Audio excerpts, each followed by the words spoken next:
Welcome back. Today I thought I'd do a fun and different video on testing if this dollar store super glue is any good at all. And the need came up here, as you can see with this old broken laundry basket. You can see here the frame has disconnected from this bar here. So the super glue that I have here says that it works on metal. So I'm gonna see if it'll work on this aluminum laundry basket. I'm gonna follow the directions as best I can to give this thing the best thing possible, and I'll let you know if it's worth it.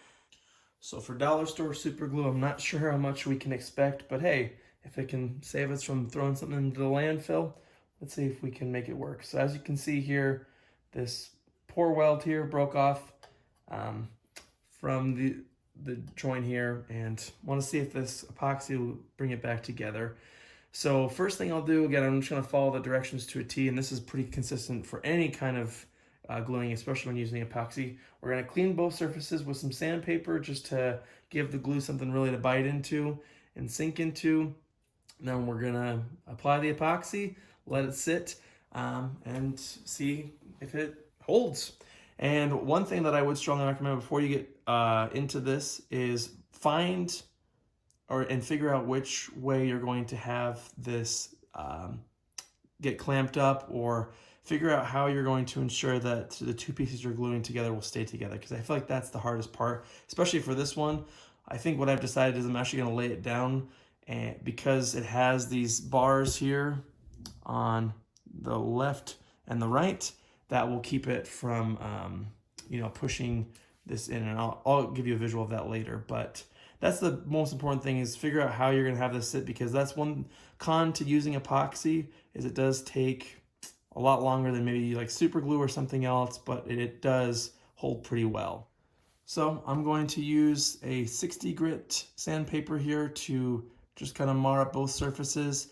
If you don't know, the lower the number on the sandpaper, the more grit, the more rough it is, and the more it'll really kind of scratch up something, whereas the higher the number, the more fine it is.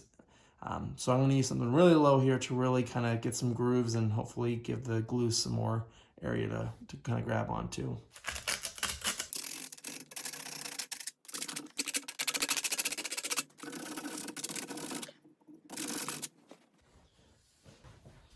Then we'll just want to wipe off the debris we created. But my advice is to have everything ready. So we're gonna get a gluing surface here to mix our hardener and our resin. It sets pretty fast. I think it's about like 5 minutes. So we want to really have everything ready to go. The instructions recommend doing the mixing on clean cardboard, or basically anything non-metallic. So that's what I've got here. And to use something that's also non-metallic, like something wooden or plastic or whatnot, to actually mix the hardener, or to mix it together. So I have all of those things ready. I wish I had like a popsicle stick or something, but I'm gonna be using a toothpick. We'll see how well this goes. And then I also have my surface ready next to me, where I'm going to obviously put the epoxy on, and I have some cardboard underneath there just so it doesn't leak onto my work surface. Other than that, yeah, just making sure you're using the proper materials. And once we cut this thing open, we're gonna wanna work fast here. And it says that it starts to set within 5 minutes, and then it can be handled without, the thing that we're working on can be handled within 45 minutes, but a full cure doesn't happen for 12 hours. So I'm gonna try and not move this thing at all, really give it the best chance possible, like I said, so I'm gonna have it sit for the full 12 hours. But once we get this thing open, we gotta get going pretty quick here. Also, I'm gonna wear some gloves because I'm sure it's gonna get messy and I don't wanna have to deal with gluey hands. So first thing, we'll wanna remove the little locking tab there in the back, that red lock.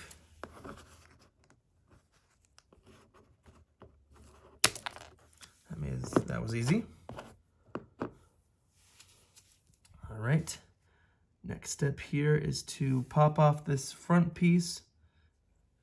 Got my mixing implements, and I think I'm gonna use, you can see here, there's only about that much in there. I guess I don't really need to use the whole thing. I guess I'll start off smaller. Maybe I'll use half this. I think that would be plenty of glue and then I can always add some more. And then once you pop this thing off, you can use this piece you break off is the lid for both ends. So, well, let's do it. It says it's supposed to just pop off, but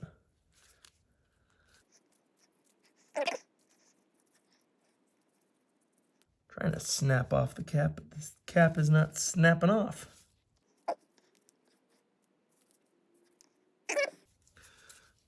I'm gonna break the rules here and just cut it off so I'm not here forever. All right, here we go.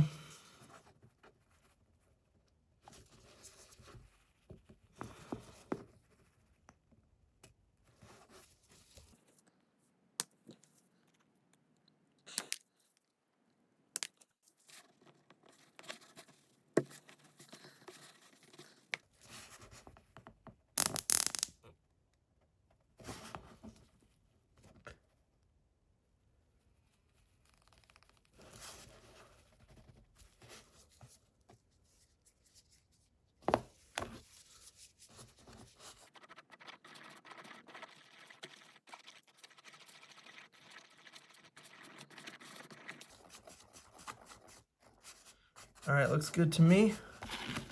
Let's get this over to our workspace.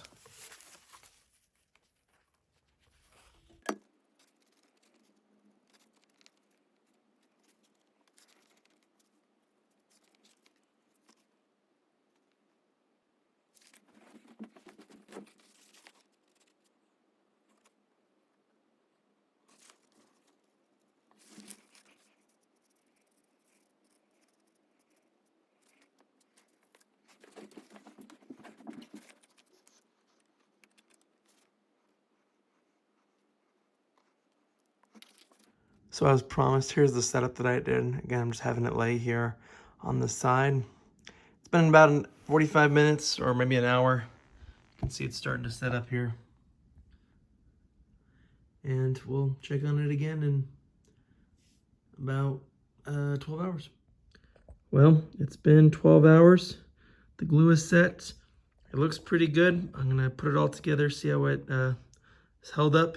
As you can see, it kind of had some nice coverage.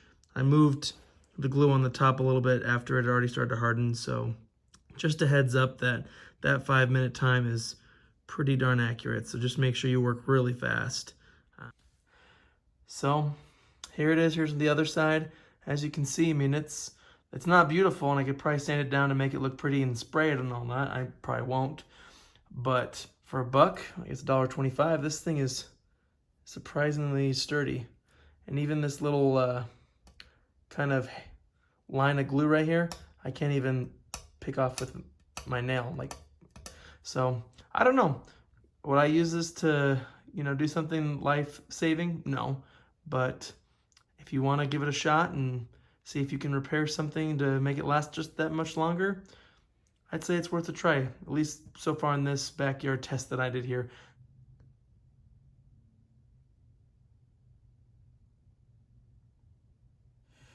I think some pros to this thing is, A, it is cheap. It was obviously $1.25 for this little bottle. It comes with 0.2 ounces, which that equates to about $6.25 per ounce. And it's reasonably strong. I mean, obviously I gave you a short glimpse into what the product came out like on that hamper. Now, of course, this was not really a test. It was more just of a fun little review. And again, if you have experience with using this, maybe some pros, some cons, some advice, and some tips, feel free to let us know, because I feel like that's the best way to really build a more accurate view of this epoxy and, its uses and its place. Additionally, I mean, the product guide states that it can be used for multiple things like wood, metal, and plastic. I use it for that aluminum, and it's holding just great so far. It's been a couple days. And now the product claims, I think it can withstand about 1900 or PSI. I wish I could test that. I really don't know if it could, but honestly, this stuff is extremely, extremely hard, just as it is now. Cons, I would say this is definitely one-time use. As you saw in the video, I was struggling to get these both tips to come out evenly, so I had to eventually just cut it all the way back. and now I can't even seal it because it's unusable. And also it has a really bad smell. I haven't really worked with a lot of epoxy, I'll be honest, but this honestly smells like dead fish and old grilled cheese. So it smells horrible, so definitely do this in a well-ventilated area, but I mean, I can't complain with how well it is and how much it costs. And honestly, while we're speaking of costs, I mean, let's talk about some comparisons here. So I looked up some comparable, brand name epoxy glues. So for example, Gorilla, which also sets in 5 minutes and can work on metal and plastic and whatnot, right now runs for $6.50 for 0.85 fluid ounces. And that equates to about $7.65 per fluid ounce. So obviously more expensive than the dollar store. Another brand here, Loctite, also sitting in 5 minutes and rather similar, but of course not the exact same. That currently runs $4.53 for 0.47 fluid ounces. So that's all the way up to $9.64 a fluid ounce. Next, our good old friends Harbor Freight also have an epoxy. That one's only $1.99 for 0.2 ounces, which equates to $9.95 per ounce. Lastly, Permatex, $7.95 for 0.84 fluid ounces, and that'll run you $9.46 for a whole fluid ounce. So, it is definitely the cheapest with just this small little sample size. It does the job, but again, feel free to let us know your experience, your thoughts, and advice. Is it worth it? Is it worth something to try? Like I said, I probably wouldn't trust my life with this thing if I had to super glue something together. I don't know if I glue it in general, but for $1.25, I'd say if you want to see if you can fix something, I'd say give it a go. Thanks for watching. Hit that like button if this video was interesting and you'd like to see more like it. And if you haven't subscribed, I welcome you to do so. Thanks so much for supporting the channel. Catch you in the next one.